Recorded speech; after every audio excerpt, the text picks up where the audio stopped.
Ladies and gentlemen, please welcome Vice President, Strategy and Solutions Management, Oracle Hospitality, Laura Calin, and CIO G6 Hospitality, Jessie Burgess, in discussion with Skift Travel Tech Editor Sean O'Neill.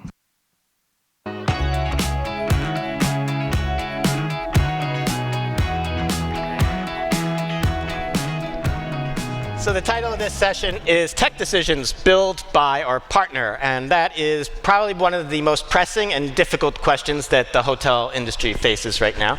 And to get two different perspectives on it, we have someone who sells software and is a partner to the industry, and we have someone who's a buyer. So Laura is from Oracle Hospitality, which is the most used hotel property management system in the world. It's the gold standard for that kind of software.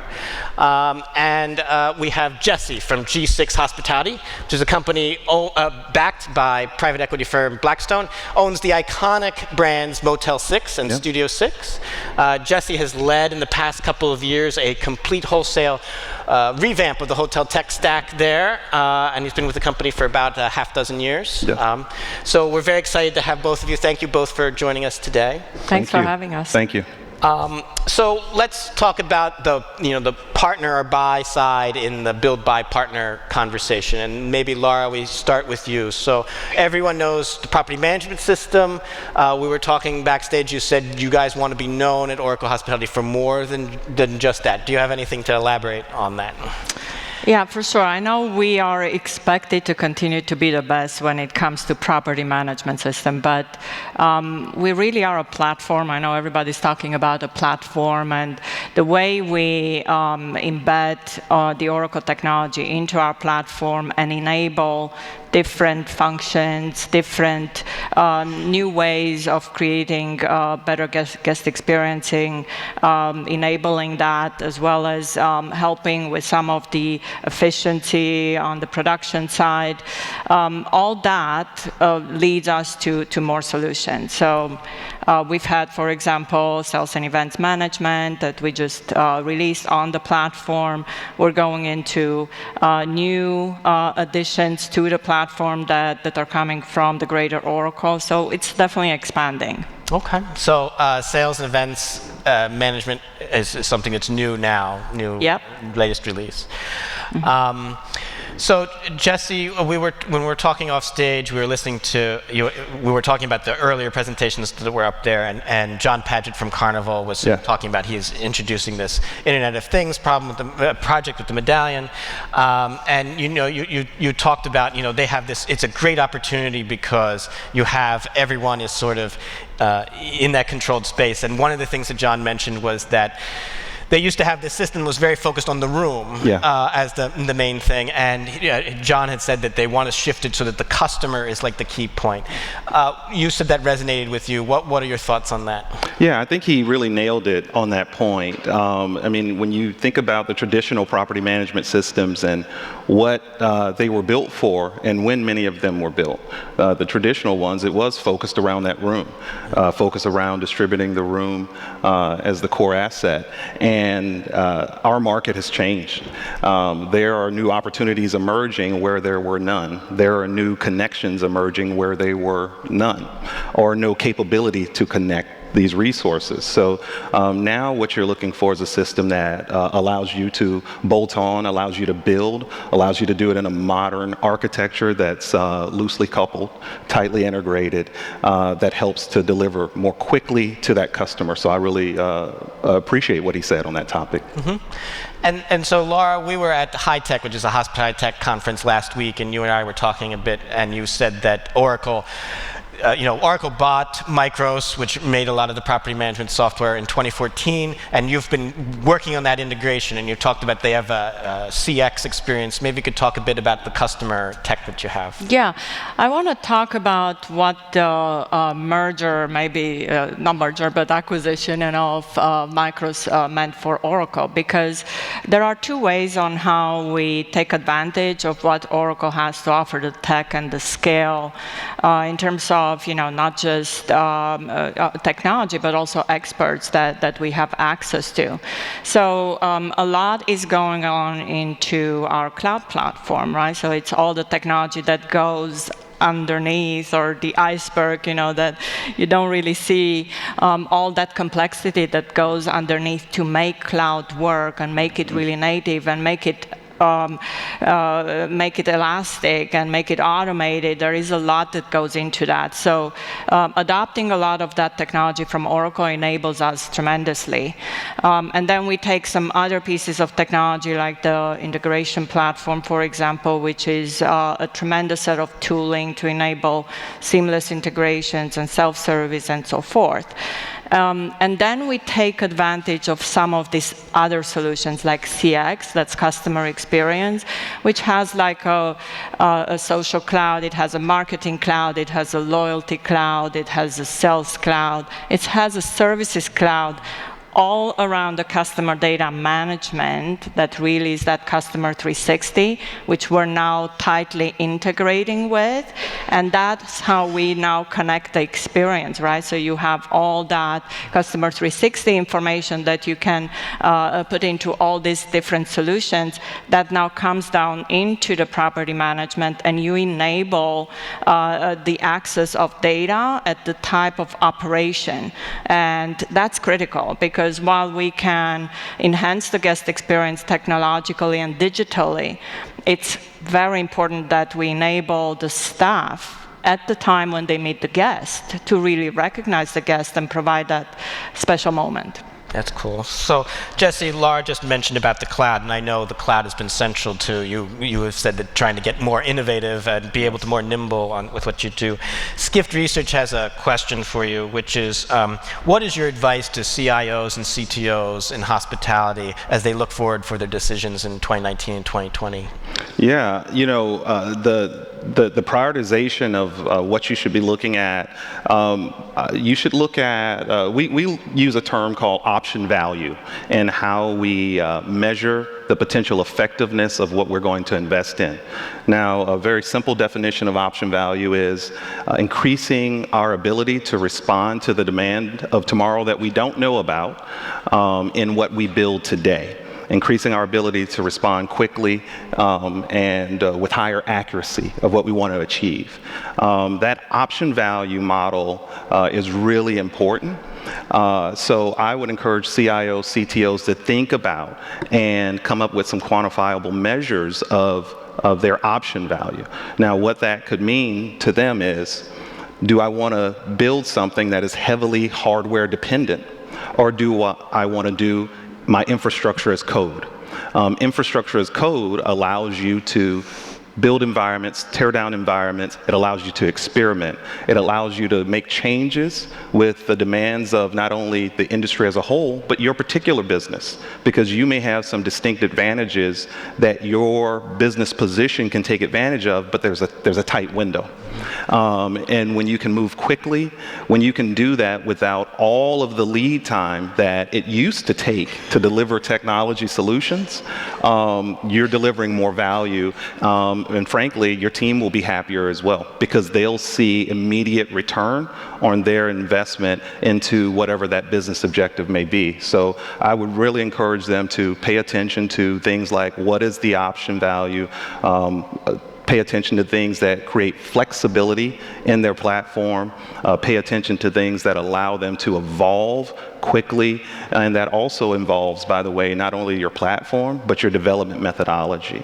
Those who are still doing just pure waterfall, that is just not going to work in today's market, not for long, if you're still doing it. You have to make the leap. You have to go to a modern development and release type environment that includes Agile, includes DevOps, includes continuous integration and delivery processes. Okay, makes sense. I'd like to call up for a chart. So Skift Research, while researching the hotel tech stack, asked a bunch of hotel industry leaders, what tech categories do you think the hospitality industry leads in? So guest-facing tech, Jessie and Laura, came out pretty well, but marketing automation, revenue management didn't. I'll ask you the same question. What tech categories does the hospitality industry do well at? So it was an interesting question, and we talked about it. It was very hard for us to really answer this question, because we always think about pain points, right? And we always think about solving industry problems. So it was something we had to think about.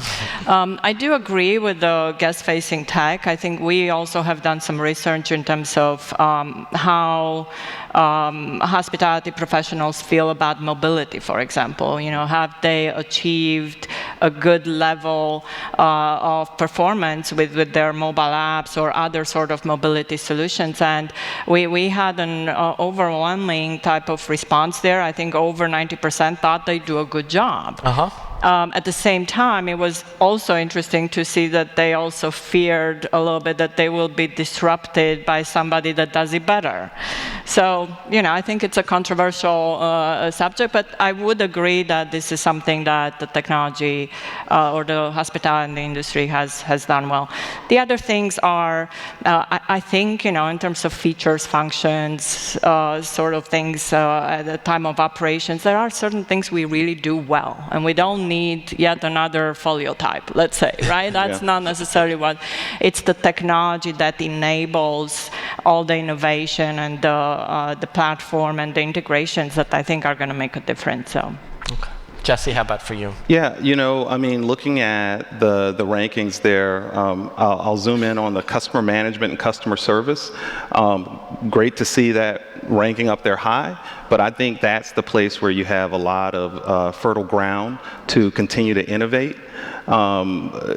Taking the mindset of technology being used to enhance human interaction. That's the business we're in hospitality. It's still about people. It's still about welcoming. It's still about connecting with people. And while that technology continues to advance, and we're bringing more of it into our environment, what we want to focus on is saying, how do we use that tech to create greater enhanced interactions. In our call center is a great example. We utilize artificial intelligence, but that artificial intelligence is not there to take the place of the people. That artificial intelligence is actually there to match up the guests calling in and overlay against the traditional routing in a call center to actually match them up with an agent where they'll have a better connection. And they end up having a connection just in their conversation, in their transaction, that is more seamless, that flows better. It's better for the agent and it's better for the guest. And it's a way that technology is in there, but it's not taking over the interaction. It's facilitating the core piece of what we want to do, which is build that human connection. So the customer management and service, I think that the more we continue to invest and the more we think about technology as an enabler to improve what we do as an industry, the better. Okay. So we heard earlier today from Stephanie from Marriott International, Chief Commercial Officer, and one of the things that she mentioned was security compliance is important for them, top of mind. How about what is Oracle sort of doing in order to help with security?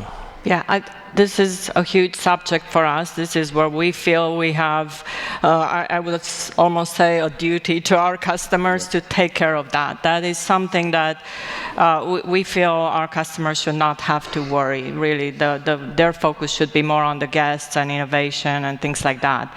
But that is where we have to do the heavy lifting, and there is a lot to worry about, right? So there is all this new security and regulations and compliance and data privacy, and we do a very thorough job. Like, it's something that's non-negotiable for us. We have to do it very, very well, and Oracle has a lot of ways to help us with that.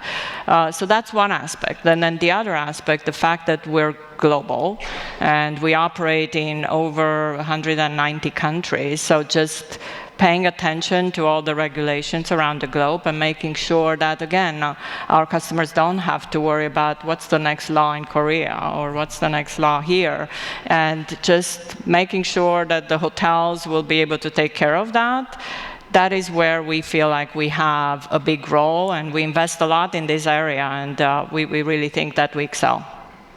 Jessie, anything to add on security, or you? No, I think that point absolutely was nailed. It's paramount for everyone right now, and we're continuing to increase our spending more on security and compliance. Also, paying attention to the fact that as we've moved into the cloud provides lots of capabilities, but the cloud, if not done right, if not utilizing the actual marketplace of those security tools, if not setting up your user access and all of the different access measures and means the right way, folks can get in trouble with that move. So I would also just give, in concert with that, focus on thinking about option value and those things for the future. Also think about how you can maximize so many of the security tools that are afforded to you when you move to the cloud, because you can actually stand up a very robust, multi-layered type security infrastructure and perimeter when you're using those tools properly. So it's paramount when it comes to importance.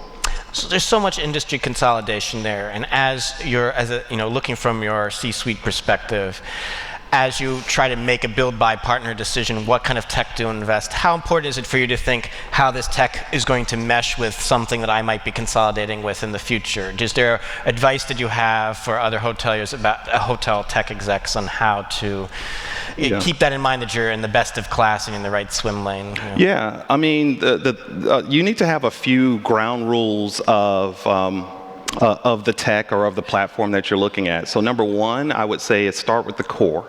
If you're not addressing the core of your infrastructure, most of what you're doing, you will have to build. It can be the nicest, shiniest thing at the edge, but somehow you're going to have to do some type of middleware or something that reduces the effectiveness of it to get it back to that core. So sometimes starting at the core is not the most exciting thing, but it's the piece that will help you leap forward a lot more quickly later and helps you respond more quickly. So our reservations platform was almost 22 years old when we retired it in December. And that was not the oldest platform in the industry. And those, and folks know, there's a lot of old database structures that are at the core of many platforms in this industry. And we decided not to say, well, maybe we want to get it in the cloud. Let's lift and shift those old database structures, move licenses. We said, no, we need to refactor our entire reservations platform. It was something that took a lot of effort. It was something that took us staffing up and skilling up within our technology team. We had to bring in folks to help us do that, and there's nothing wrong with that, because we were focused on the fact that if we could build this core the right way, API-driven, microservices architecture at the core, and put those pieces together, no matter what business we want to do in the future, no matter who we want to integrate with, platforms that we know about today and ones that we don't know about, we can say, hey, RESTful API endpoints, microservices, we can build what we need to build. A composable environment was our goal. So a lot of the work that we've done is the stuff that might be behind the scenes. Mm-hmm. The techie folks are probably like, yeah, that's cool stuff. The folks who are not as techie are like, oh, what is it giving me? But it really facilitates the other cool stuff that you can do at the edge. The composable environment where you can build and you can say, well, what do we want? Mm-hmm. And that plus that iterative process of agile. When you move to an agile cycle, you can actually get, and I heard someone mention this earlier and I agree with it, you get that product out in the wild. You get it in the real world. As long as you have an iterative process, you're going to actually iterate more quickly if you can deploy fast, because you're going to get that feedback not only from your customers, but you may have internal product owners, other business units within your organization that say, we thought we wanted it to do this, but now we want it to do that, now that we've seen it. And you can say, guess what? Instead of the old days when I had to say the next release is 6 months from now, so wait, I can say that'll be in the next sprint. And 2 weeks from now, they have that. And that's a game changer. That's a difference in how technology can be a vehicle for real business change. Makes sense. So, Laura, Jessie just talked about APIs and the importance of that. You had mentioned when we talked last week, API-first strategy. Could you elaborate on that? Yeah, so I think in the past, right, people didn't think about APIs the right way, I'd say, right? So we've had some legacy systems, and then you had your UI that was accessing the data in your database somehow. And then there was a set of APIs on the side that you had to test separately, you had to look at them maybe in a different way, you had to continue to evolve and develop and try to keep versioning control on it, and that was hard. And that is still probably, when we talk about legacy, it's the brittle side of the system. So API first, where you really kind of have to do things in a different way. So you have your UI that needs to sit on top of a web services layer, and that's the only way how you access your data. Well, that does two things. You're going to use this web services layer not just for your UI, for any integrations. Right. So there are no limitations now in terms of what you can do from developing new innovation, guest-facing, and so forth. You have every single web service available that you see on the UI of the staff-facing application. So if you see something on the screen from a UI perspective, there is definitely a web service behind it. So that's important because there is no limit, but it's also the robustness of the integrations is there now because it's part of your entire lifecycle management of the product. You can test it, you make sure that it's performant, it scales well, it gives you everything that you need to have that pace of innovation and not have to worry about it.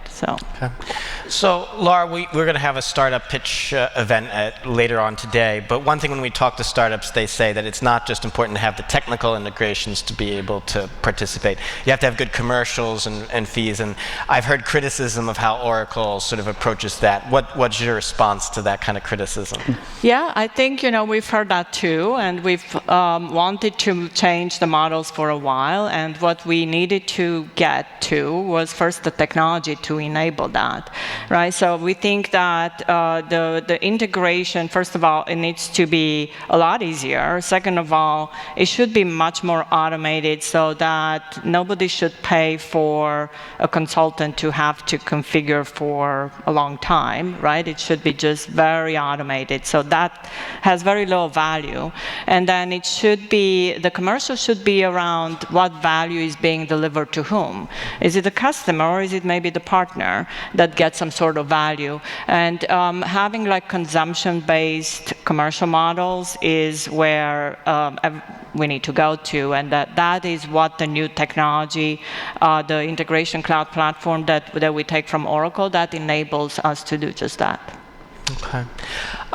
Technical debt is a topic Skift Research wanted me to ask you about because for people in the audience, sometimes when you're writing software code, it's easy to do something quick, but then it causes you a long-term problem and having to maintain and work around it. Yes. Jesse's nodding his head here. So in technical debt, what is your way of trying to cope with that as an issue?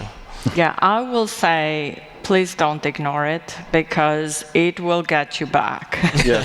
Yes. So it's something that I'd say prior to Oracle we didn't take it as serious as we should have, right? I think people tend to do shortcuts and do band-aid solutions and things of that nature. And when you're then trying to quickly evolve and put innovation, you will find that those are the things that hold you back. Yeah. Interesting. And it is extremely important that you allocate enough investment to keep up with technology to essentially future-proof your business. Make sure that whatever new thing comes in the future, you're not going to be limited by some technical problem that you have. Do you have a view on that, Jessie? Yeah. I mean, the technical debt, you really need to make a point of dealing with it. When I say make a point, you can't just say it. It's like documentation in the early days of coding. You say, oh yeah, you should document. And then people didn't document because you didn't really have a mechanism to measure and do that. So what we do, as we've gone through our transformation for the past 2 years, we set up a named work stream with dedicated resources on retiring technical debt. And it is something that we tracked. It's something we measured. It's something that we had gated meetings on, and we track the progress of that. And there are success measures that we looked at. You have to make it a real thing, because as you approach deadlines, there's frankly, a lot more sins that are able to be committed because the deadline is approaching. And we know that that's a reality, particularly in the market that we're in. The market we're in is a market where cycles turn quickly, where opportunities emerge very quickly, and that window closes tight very quickly. And so we want to make the timeline. We want to make the deadline. It puts a lot of pressure on those who are developing, those who are coding. And it puts a lot of pressure on those who are building out that infrastructure. So you really have to say, that's a reality. Let's not lament about that reality. What are we going to do to affect change? And we have to approach it a little bit differently. And that's what we did. We set up a separate work stream, and we track that, and then that allows us to actually measure those mile markers as we're retiring that tech debt, because it'll come back and get you. So you want to really pay attention to that. That's a very interesting topic that a lot of people are not talking about. Okay. One more question before we go to audience questions. So we were talking backstage when we were listening to, you guys were listening to John Padgett from Carnival, and you were saying what the implication for the hotel industry of that is that you have to play to your own strengths. Maybe if you talk a bit about that. Yeah, I think I love what Carnival has done, because what they've said is we have a strength of a captive audience, a captive guest base that's there. And now how do we maximize based on that? And even if there's not immediate direct applicability to every other part of our great industry, be it hotels, be it airlines, we all get to learn from that. We all get to say, but there are components of that make sense still for us. And then maybe you get a chance to say, and now here's how we're going to modify that and take advantage of a strength of my particular segment, or more specifically, our particular business or our brand. And, it's exciting to see that. And I think we're in a space right now from a technology standpoint where more sharing, more communication, more collaboration within this industry, not just travel, hospitality, but tech specifically, we all help to move each other forward. That mindset of innovation, that style of innovation, everyone's saying, let's do API-driven, microservices-driven. The future is amazing, at that point. And I think we have the capability to do it, and I do feel like we're on the threshold of that. Fantastic. We have some audience questions. So, Laura, is Oracle looking to enable the property management system on the cloud, or is it still in hotel deployments?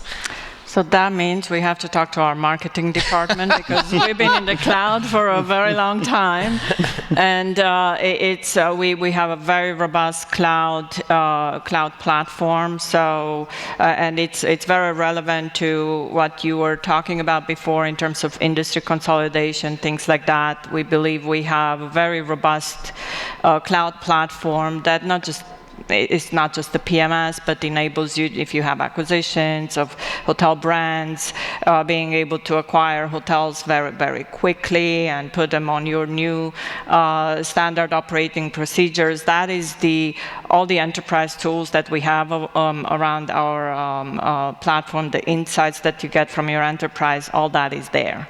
So we're already there.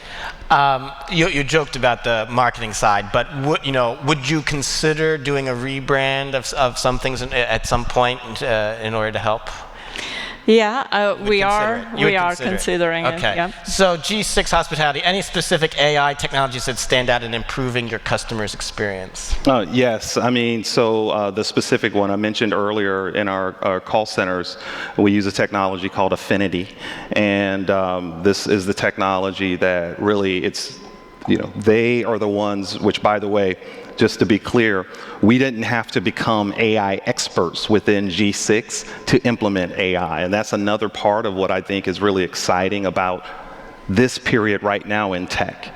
Finding those that do things best, finding those who focus wholly on things like AI within a call center space, and then being able to plug their technology into your platform. So we use Affinity's platform, and it's been great because they are the ones that bring all of that expertise, but they are also working just as hard as we are to drive that customer experience. And we work together, my team and their team, looking at what the results are, looking at what the experience is for our agents, looking at what the experience is for our guests, to really make sure that it's working, and really excited that it is, and really excited to see how it's been able to really enhance what we do in the what someone could call very traditional, right, when it comes to distribution, the call center, but just to know that you can take AI and put it in that environment and enhance it is pretty exciting for us. It is pretty exciting. It gets a lot of efficiencies, as you were saying earlier, better for the call agents themselves. Yes. Well, guys, this has been a great conversation. Thank you, Jessie. Thank you, Laura. We appreciate it. Thank you.